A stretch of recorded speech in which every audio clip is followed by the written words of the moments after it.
Build আপটা ওই 6 মাসের মধ্যে ছিল, মানে যতক্ষণ পর্যন্ত ওরা এইটা সাব্যস্ত না করছে যে এই লোকটা পাগলে আসলে ছবি টবি বানাবে না, তখন তো আমার অ্যাকচুয়াল শুটিংটা শুরু হয়নি।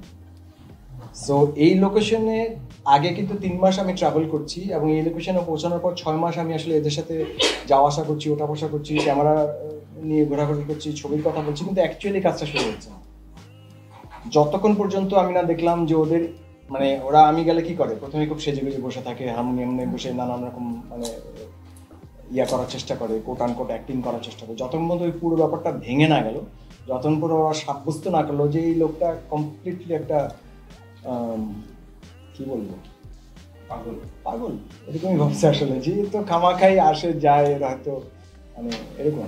আমার প্রসেসটা, আমার জন্য প্রসেসটা খুবই ইম্পর্টেন্ট ছিল, কারণ আমি প্রত্যেকবার যখন যাচ্ছি, মানে আমার স্কুল হচ্ছে উদয় ফুলার রোডে, আপনারা যদি কেউ জানেন বুঝবেন, আমার কলেজ হচ্ছে ইউনিভার্সিটি ল্যাবরেটরি কলেজ, আমার পড়াশোনা হচ্ছে বুয়েটে, মানে আমি 1 কিলোমিটার রেডিয়াসের বাইরে আসার পৃথিবীটা অনেকদিন দেখিনি।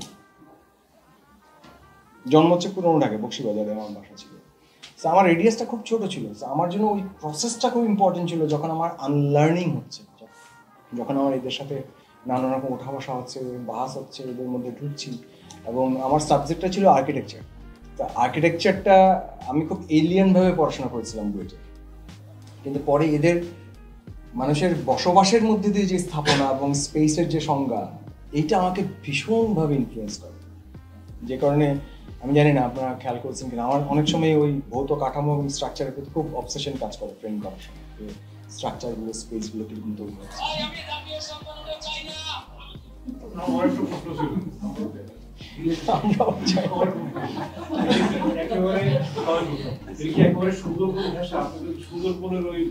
একদম পাশেই, উল্টা দিকেরটা হচ্ছে মানে ভদ্র ওই পারেই বাঘ আসে, ইনফ্যাক্ট আমরা যেখানে ছিলাম ওখানে আমি যখন ছিলাম না তখনও বাঘ আসছিল, কিন্তু সুন্দরবনের ওইটা কিভাবে আসেনি, মানে আসাটা জরুরি ছিল হয়তো, মানে দর্শক হিসেবে আমার কাছে জরুরি ছিল না, আমি আসলে ওটা ফোকাসই করি, মানে ওটা আমার মানে এটা তো খুবই সাবজেক্টিভ ব্যাপার।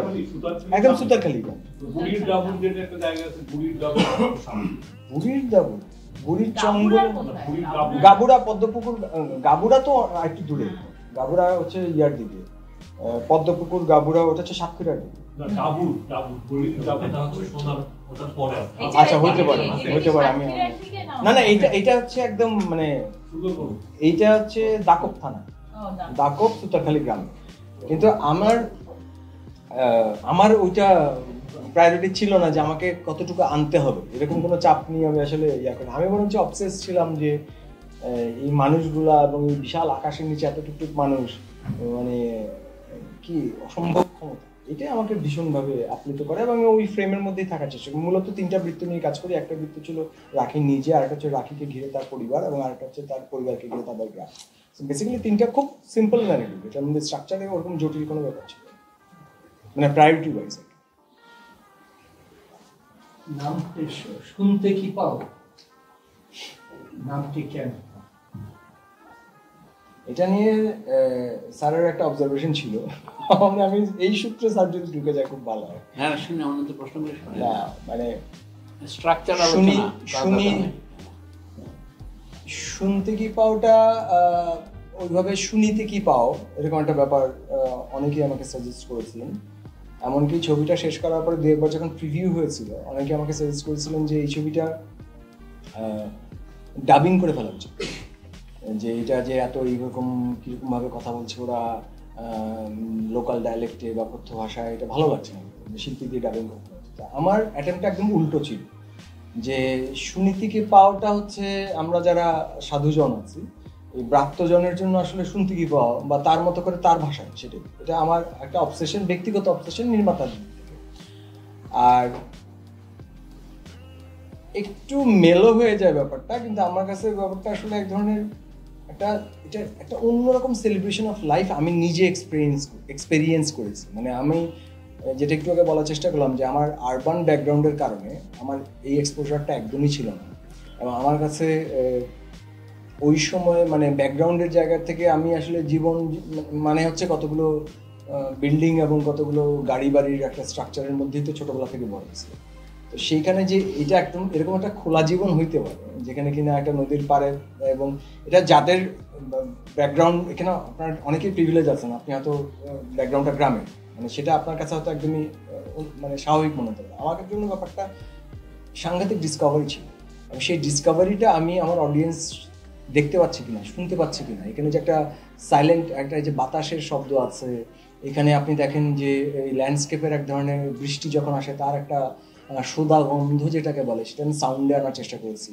হ্যাঁ, মানে বা এখানে যে ওই বাচ্চাগুলো যখন ওই যে লটপট লটপট করতে শব্দ করতে চলে যায়, বা একটা নৌকা যখন পিছন দিয়ে যাচ্ছে tata tata tata tata tata করে যাচ্ছে, এই শব্দগুলো, এগুলোর একটা মানে ইটস অল টুগেদার একটা সিম্ফনির মতো আছে। কিন্তু আপনি যখন দেখেন যে রাখি যখন রাত্রেবেলা কলা গাছের ইয়াতে যখন ওর ভিটার মধ্যে গিয়ে যখন পুজো দিচ্ছে, তখন কিন্তু দূরে একটা সানাইয়ের শব্দ পাওয়া যায়। আমি জানি না সানাইয়ের শব্দটা এখানে মানে সবাই খেয়াল করেছেন কিনা। একটা সানাইয়ের লেয়ার আছে, কারণ হচ্ছে ওখানে পূজার আয়োজন চলছে, পিছনে একটা মেলা আছে।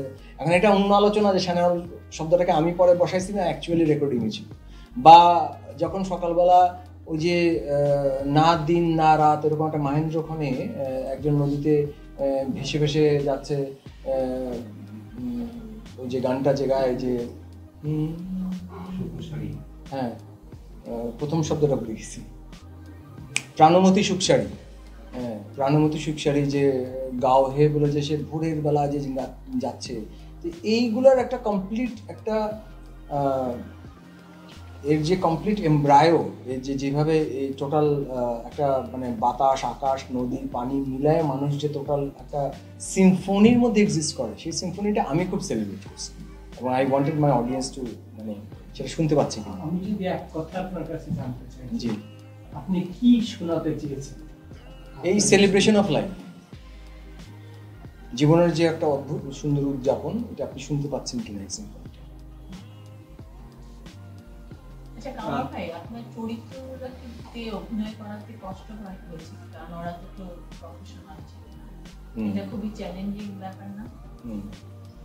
এবং যখন সত্যি স্বামী স্ত্রীর মধ্যে ঝগড়া হচ্ছে, মানে আপনারটা নিয়ে নিই তারপর বলছি। আনলার্নিং প্রসেসটা সম্পর্কে একটু বলবেন? আপনি how did you step out of your comfort zone?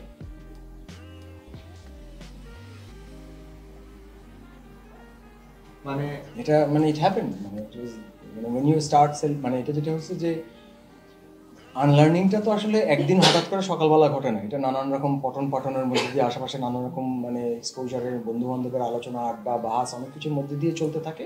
এটা একটা প্রক্রিয়ার মতো। এটা এমন না যে ওই দিন সকালবেলা আমি ছবি বানাতে গেছিলাম সেই দিন ঘটছিল, এরকম কিন্তু হয় নাই হয়তো।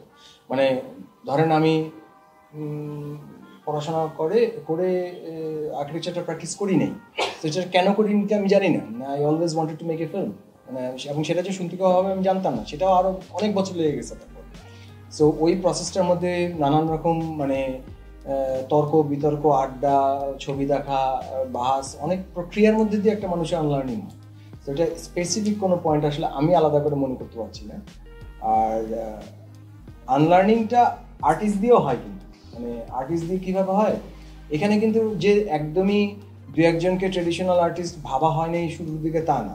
এমনকি ক্যামেরার ক্ষেত্রেও যে যারা প্রফেশনালি কাজ করেন, খুব ভালো কাজ করেন, তাদেরকে যে ট্রাই করা হয়নি তা না। মানে এই ছবিটাতেই প্রথম দিকে কিন্তু আমারই খুব সুবিধ একজন জুনিয়র কিন্তু কয়েকবার চেষ্টা করেছে, এবং ফাইনালি কিন্তু ওকে আমি বুঝাইতে পারি নাই যে তুমি ট্রাইপড নিও না, তুমি টেলি নিও না, তুমি স্ট্রেট ওয়াইড অ্যাঙ্গেল নিয়ে ঘাড়ে গিয়ে ব্রিদিং করো। তো এটা তখন ব্রিদিং ক্যামেরা বলে কনসেপ্টই ছিল না। পরের দিকে ওই ক্যামেরা পার্সনই আমাকে আবার ফোন করে বলছে যে একটা ব্রিদিং ক্যামেরার কাজ করলাম। হ্যাঁ, মানে এখন খুবই সেলিব্রেটাস হয়ে ব্যাপার। তো এই প্রসেসগুলো কিন্তু আসলে একটা দিন হঠাৎ করে সকালবেলা ওরকম হয় না। মানে ওইটা আপনি আপনার যেটা উপন্যাসে ইলিয়াস একটা কথা বলতেন যে চরিত্রগুলো সে আনা হয়ে ওঠে, ঠিক সেরকম সিনেমার ক্ষেত্রেও আমি দেখছি যে চরিত্র, যেমন এইটার ক্ষেত্রে আমার টার্গেট চরিত্র কিন্তু প্রথম থেকে ছিল Soumen was to be the central character, but gradually Rakhi became the central character. এটা আই ডিডন্ট ডিসাইড, এটা গ্র্যাজুয়ালি আই ডিসকভার্ড যে আরে আমার তো চরিত্র, আমি ওকে কেন ফ্রেম করছি।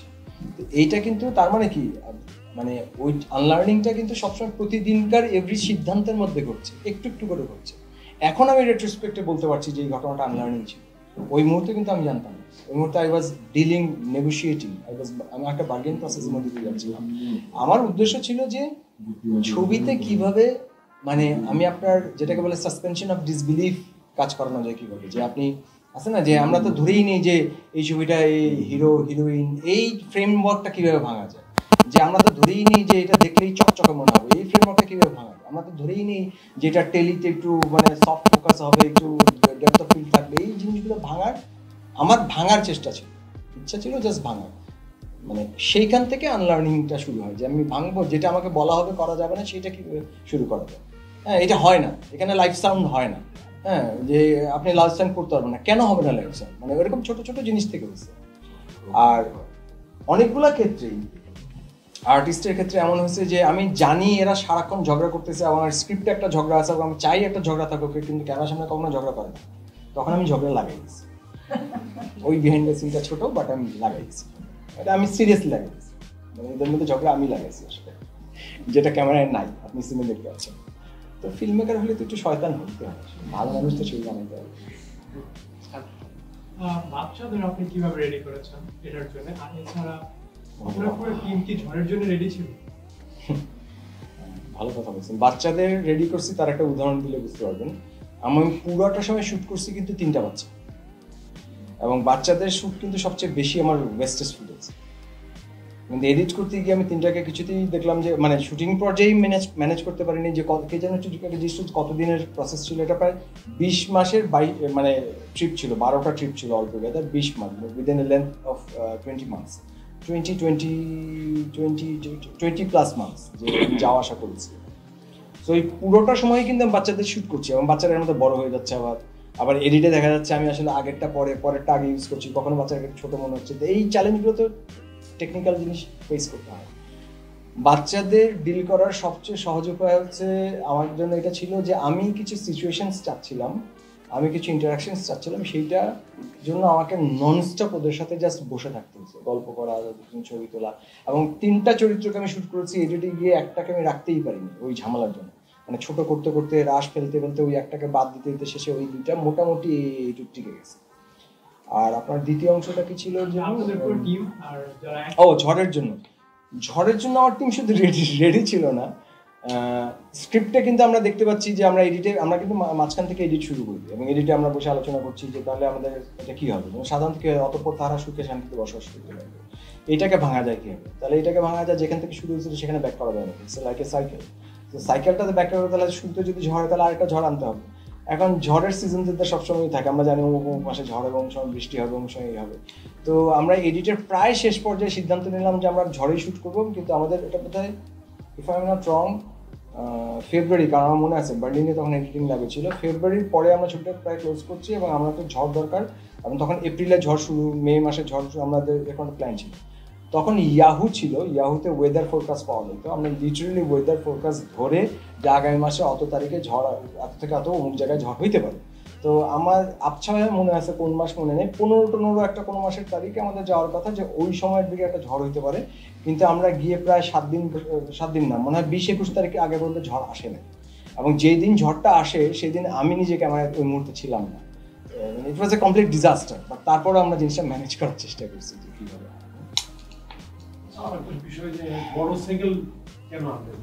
কোনটা? মোটরসাইকেল কেন আনলাম না, এটা ওরকম কনসিয়াস সিদ্ধান্ত না যে মোটরসাইকেল আমি আনলাম, এটা হচ্ছে ওই রাস্তার একটা রিয়ালিটি। আপনি যদি মানে আমরা এখন ঢাকায় পাঠাও দেখে অনেকে ভাবি যে এখানে মোটরসাইকেল কেন আসলো, কিন্তু এটা বাংলাদেশের রিয়ালিটি অনেক আগে থেকে। মানে আমি যখন থেকে ট্রাভেল করছি, মানে প্রত্যন্ত এলাকা, আপনি এখনো যদি কুড়িগ্রাম যান, আপনি কিছু জায়গা আছে মোটরসাইকেল ছাড়া যেতে পারবেন না। আমি নিজে বিভিন্ন জায়গায় উত্তরবঙ্গে ট্রাভেল করছি এখন, মানে এটা তো জলতরীর প্রথম ছবি আমার, ওয়াটার ট্রিলজির, আমার 3rd পার্টটা উত্তরবঙ্গে করার ইচ্ছা আছে। তো ওখানে আমি যখন ট্রাভেল করি, ওখানে কিন্তু প্রচুর জায়গায় মোটর ট্রাভেল করতে হয়, ঘোড়ায় ট্রাভেল করতে হয়, হাঁটতে হয়, এরকম জায়গা আছে, ডিপেন্ডিং অন দ্য ওই কখন ওইটা পানি এবং বন্যা অনেক কিছু ডিপেন্ড করে। সো কিন্তু আরেকভাবে বলতে পারেন, আমি তো বাদ দিতে পারতাম। কিন্তু আমরা যখন এডিটিংয়ে লক্ষ্য করলাম যে ধরেন চায়ের দোকানে ঝগড়া হচ্ছে, এর মধ্যে একটা মোটরসাইকেল ভন করে চলে লাগবে, ঠিক আছে, আবার রাখি আর সোমেন বসে আছে ওখানে কথা বলতেছে, মধ্যে একটা মোটরসাইকেল ম করে চলে যাচ্ছে। এটা কি হয় যে আপনাকে এক ধরনের, আপনি মনে হচ্ছে যেন আপনি অ্যাজ ইফ ঘরের বাইরে বারান্দায় বসে আছেন, আসলে তো না, আপনি যে রাস্তায় বসে আছেন। এটা মাঝে মাঝে আপনি একটা ঝাঁকা দেওয়া দরকার, অডিয়েন্সকে একটু মনে করার দরকার, এটা কিন্তু সিনেমা, আপনি কিন্তু রাস্তায় বসে আছেন। তো ওই যেমন বাচ্চাটা সে বলে না এই তোমার বাসায় যাবো, ওটা হচ্ছে আপনাকে এক ধরনের যেটাকে বলে না যে সেই ফোর্থ ওয়াল, যে আমি আপনাকে ঝাঁকা দেওয়া যে আসলে কিন্তু কোনটা রিয়েল, মানে ওরকম যে মোটরসাইকেলটা ওরকম গেলা হয় কি যে আমরা দেখলাম যে এডিটে মোটরসাইকেল না রাখলে মনে হয় যে খুব সলিটিউড একটা সারিয়াল লাগে, আবার হঠাৎ করে মোটরসাইকেল গেলে মনে হয় যে আরে এখানে মোটরসাইকেল গেলে কেন, তার মধ্যে একটা রাস্তা। তো এরকম এগুলো এডিটোরিয়াল সিদ্ধান্ত, এগুলো কোনো আমি আনা এডিটোরিয়াল সিদ্ধান্ত। যে ফোর্থ ওয়াল ব্রেকের যে একটা কনসেপ্ট, এটা কি ইন্টেনশনাল ছিল নাকি? অবশ্যই মানে দ্যাট ওয়াজ দ্য আইডিয়া যে মানে ওই যে বললাম প্রথম থেকে যে ছবি অ্যাটেম্প করবো, একটা সিনেমা অ্যাটেম্প করবো, এটা কি নাটক হচ্ছে না, একটা ডকুমেন্টারি হচ্ছে না, একটা ফিকশন হচ্ছে নন ফিকশন হচ্ছে, এই জিনিসটা একটা সিনেমা অ্যাটেম্প করবো, কিন্তু সাসপেনশন অফ ডিসবিলিভ অ্যাপ্লাই করবো আবার একই সাথে।